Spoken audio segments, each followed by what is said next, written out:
Hey, what's up, y'all? So welcome to another alternative factuals video. I did promise the more things that come out, I will be covering it, but I'm not going to give you a speech. This is about WandaVision episode 3, some Easter eggs, some Marvel references, and just my overall opinion of the episode. So I can hurry up and jump into this succulent stuff because episode 3 actually showed some very interesting information. Please be sure to like, share, and of course subscribe. Leave your comments down below. Let me know what you're thinking. Let me know what you're feeling. And without further ado, let's kind of just dive into WandaVision. So episode 3 was very interesting and good interesting. Things are starting to pick up slowly but surely. It's not taking too long because each of the episodes are only approximately about 30 minutes, 33 minutes. But anyways, WandaVision episode 3 is basically kind of a transition into a colored, kind of sitcom situation, basically from the 70s. And what we know for a fact is SWORD is definitely involved in some way, shape, or form. We know SWORD existed already in the MCU. They just did physically appear on screen because I guess they weren't relevant yet for the story, but SWORD was definitely involved, and we got verification of that via Monica Rambeau's necklace. So we know in this episode that Wanda, not only is she pregnant, her pregnancy is going at an accelerated rate. So you already know the moment when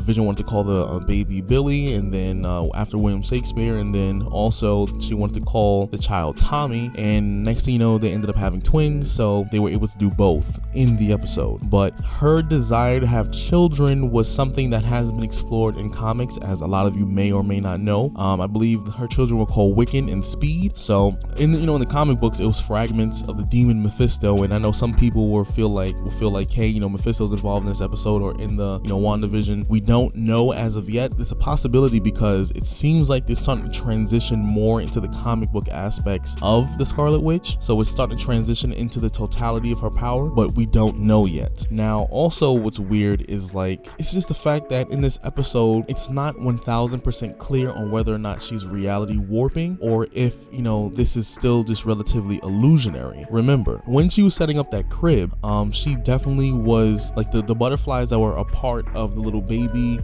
carousel thing that was on top that, spins around, lulls the baby to sleep. She actually managed to bring them to life, and then she let them out the window. She was guiding them out the window. So I was just like, that's very interesting. So remember, I'm listing things in order of events in terms of what's happening, and then that way I can give you my opinion once we got to the end of it. So, but I definitely did forget to mention how she brought a painting to life of the stalk. So I said stalk, but the stork. So that was also very dope as well. So we see that her powers are growing, and like I said, I have a theory that I'm going to mention at the end of the video what I think is going on, especially with the reveal of the end of the episode. But the part that kind of brings this all together when you transition towards the end of the episode is the moment when Vision actually voices this massive suspicion he has about the strange reality in which they are living. And then at first I thought I had bad connection on my computer because I was watching it on Disney Plus on the computer, but it was actually the show that glitches. So basically she kind of started to realize he was noticing what was going on, and then it skipped back about 4 to 5 seconds, but instead of him mentioning it again, this time it's as if he never had those suspicions. So we do know, we kind of get it, we're getting more confirmation. It seems like Wanda is a lot more in control of this whole sitcom thing she's doing more than people realize. But unfortunately, like I said, I don't think it's a totality of her reality warping the entire area in which she's in, at least not the same way people might be thinking she is. But to keep moving along, it's something that's very similar actually to the whole beekeeper situation when he emerged from the manhole and then she just erased him and then that was it. But here's the part where it gets out of control. So I'm not going to mention the ads for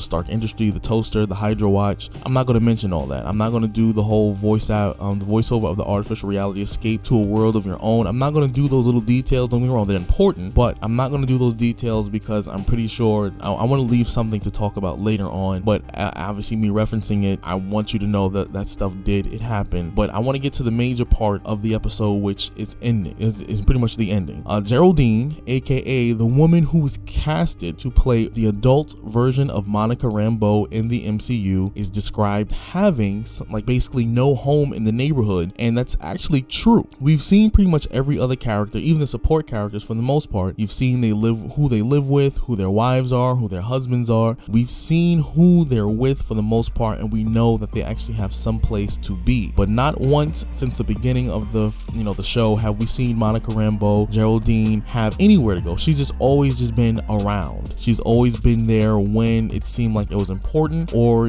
maybe it was perceived unimportant, but in reality her presence there did make a difference for specific reasons, as well as her arrival did start to manifest more and more of these situations where Wanda and even Vision start to realize things are a little weird. Now, what brought it home was that at the episode she mentioned the death of Pietro, aka Quicksilver, but then she tried to backtrack it as if like she either genuinely didn't remember or she knew that mentioning it would be a problem. But what I think is going on is that once she mentioned it, it definitely snapped Scarlet Witch out of it for a moment, and then she started to spiral down into these deeper emotions. Now, before I get to the end of the episode, let's transition back over to Infinity War and Endgame. Now, one thing we know is Scarlet Witch was already devastated that she lost her brother, but it seemed like for the most part she was coping with the whole revelation that her brother's dead. What happened, it was Ultron, the whole thing with Baron Strucker and creating them, mutating them. That was something that was very prevalent in the whole sequence of events leading up into Infinity War and Endgame. She was definitely starting to recover. The problem was she already had lost her brother. She already was under the pressure to save the world because Thanos was coming. But what makes it worse is she fell in love with Vision. They already had fought against each other in Civil War. They both made mistakes, but they fell in love. They couldn't really be together the way they wanted to, and then when they finally kind of all got back together to fight this mutual threat, he was taken away. And what makes it even worse is that not only was he taken away, it seems like he still hasn't been brought back, unlike the other people who were snapped out of reality. Now, let's fast forward to Endgame. You saw when she came back from being snapped out of reality, we saw that her power was exponentially more than when she left. Yeah, she was fighting Thanos, she was taking him out, she was doing what she had to do in Infinity War, but she didn't quite have that emotional loss yet to amplify her power like she did in Endgame. Endgame, she was launching entire massive, like those little one-wheeled ships that were coming out of the mothership that Thanos had arrived in. She was casually throwing them, casually crushing Thanos. No one could stop her on that battlefield. Now, this is where I'm going to transition to how I think Scarlet Witch's powers is going to work in the MCU, as well as how it's kind of been working in comics as well. Her powers are tied to her emotional stability. So the fact that she lost so much in such a short amount of time, her family's dead, her brother's dead, Vision is gone. She no longer has an anchor in like a mental reality that most average people have in order to stay relatively within certain confines to keep you from lashing out too much. That's gone. Her powers are exponentially growing, and what I think is happening is when we get to the end of the episode and that we see Geraldine, aka Monica Rambeau, has the sword symbol on her necklace, and then the mention of her brother Pietro, Quicksilver, she then ejected her out of that reality as we saw at the end of the episode. And then that's when we see, I think, Sword, and everybody pulls up to see who it was. They probably didn't know it was Geraldine because I'm pretty sure she's working for them, realizing what happened. And then we see there's a perimeter around this energy, and then even when Geraldine flew out, you saw she was surrounded by the same energy that Scarlet Witch gives off when she's performing her abilities, that red aura right before it dissipated before she hit the ground, meaning Scarlet Witch is controlling that reality. I think she's manipulating that space. It might have been initiated by someone else, but unfortunately Scarlet Witch, because of her emotional state, she pulled in people in the area, and now they're living in this so-called reality that she's kind of creating. And because at the rate in which her power, her emotional state is declining, she's starting to wipe people's memories in the proximity, and she's starting to manipulate reality in a localized space. She's getting more and more powerful because of how much she's been hurting. But that's just simply my opinion. Let me know in the comments how you feel about it. Let me know if you agree with my my theory in terms of her controlling the localized space and reality warping. Let me know, what do you think about Monica Rambeau being the key to everything at this point, because once she's been exported out of the reality, now we're going to see things start to gradually progress. She was the catalyst for this. She is the catalyst. So let me know what you think, and if you're new to the channel, please be sure to like, share, and of course subscribe. Leave your comments down below, and I hope to see you later on. Peace out.